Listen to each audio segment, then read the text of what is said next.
Good morning. We how to understand by reading Indian Penal Code. Apart from going through the definitions about what is meant by offence, what is act, what is wrongful gain,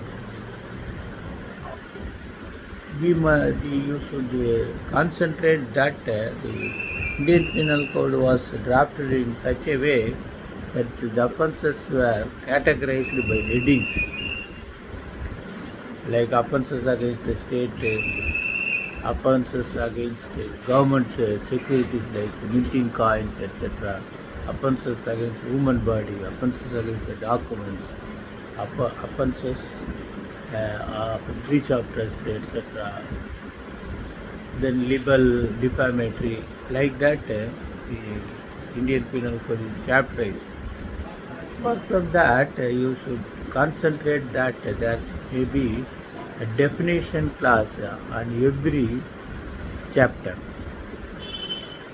Apart from that definition class, that for every definition there may be a punishment class, like murder punishment, culpable homicide not amounting to murder punishment, grievous act punishment, grievous act, simple act punishment, cheating by personation, ordinary cheating.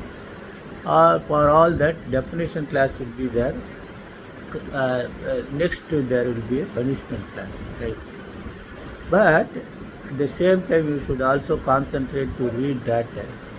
Apart from this definition, there will be an aggravated form of that definition offences, like theft, theft in the dwelling house, theft by servant, extortion, then category of extortion, robbery, category of robbery, dacoity, category of robberies, like that, breach of trust, criminal breach of trust by attorney holder, agent, criminal breach of trust by public servant, like that aggravated form will be there. So it is our duty of advocate while conducting criminal trial, first we should try to get an acquittal.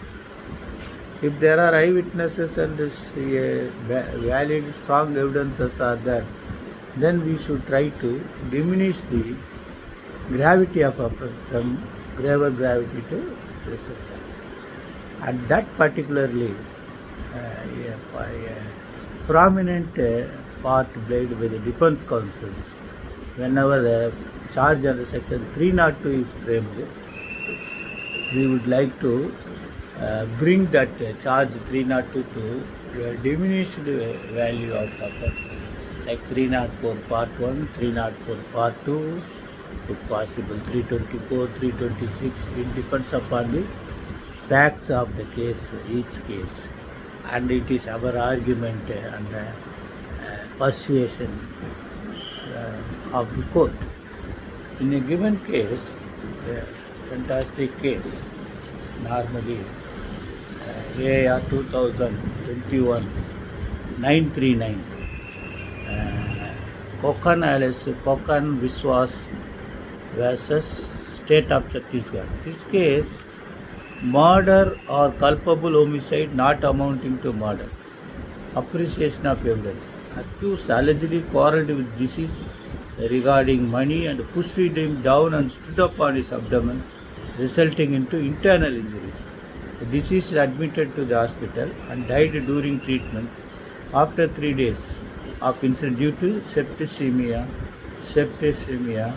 caused by injuries in small intestine. Evidence on record not providing that accused had intention of such action on his part to cause death or such bodily injury to deceased which was sufficient in ordinary course of nature to cause death of deceased. No premeditation on part of accused, and accused pushed deceased and stood on abdomen in heat of passion upon sudden quarrel. Exception 4 to 300 attracted. This is what is ratio.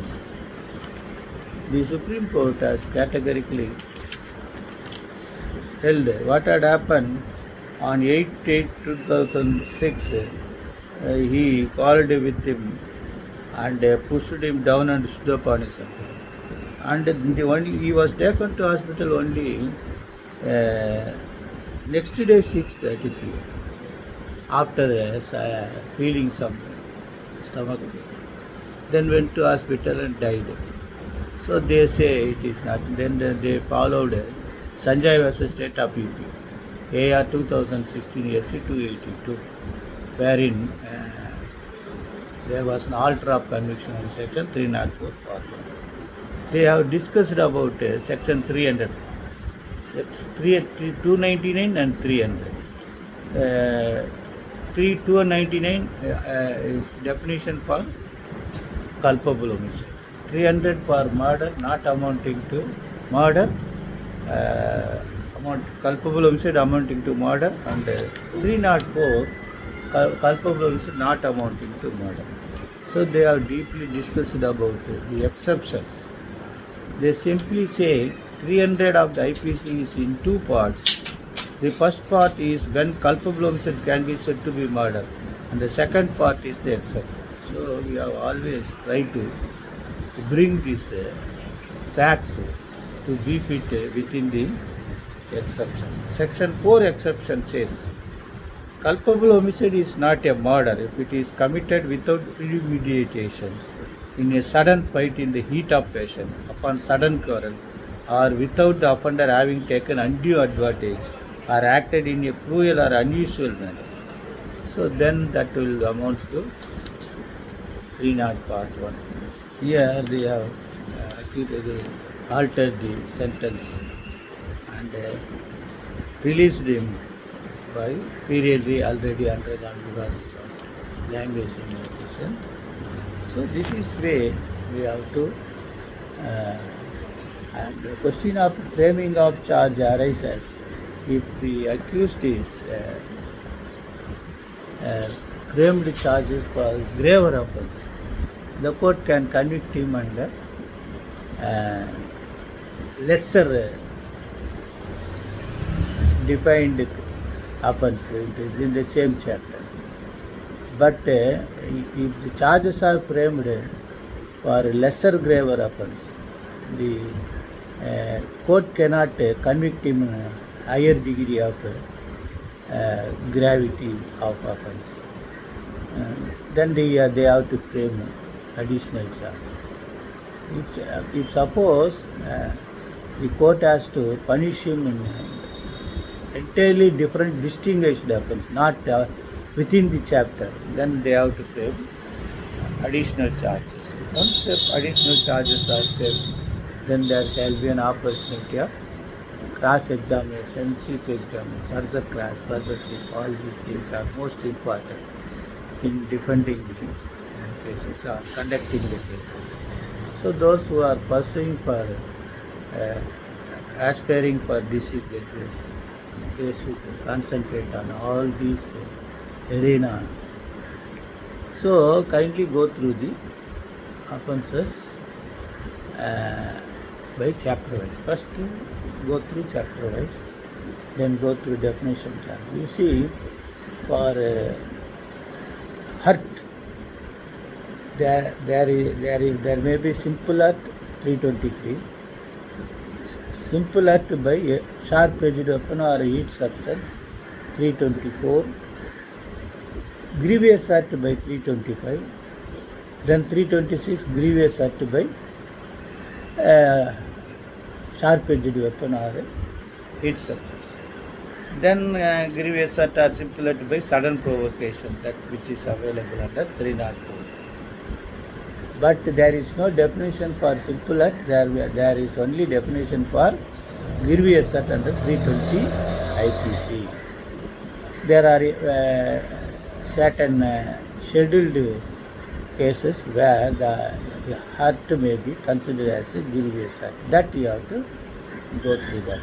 If the doctor simply says the injury caused was grievous hurt, you should not accept it. You have to read and ask the court or prosecution to be within the ambit of 320 IPC. This is the way we have to conduct the case. Best wishes.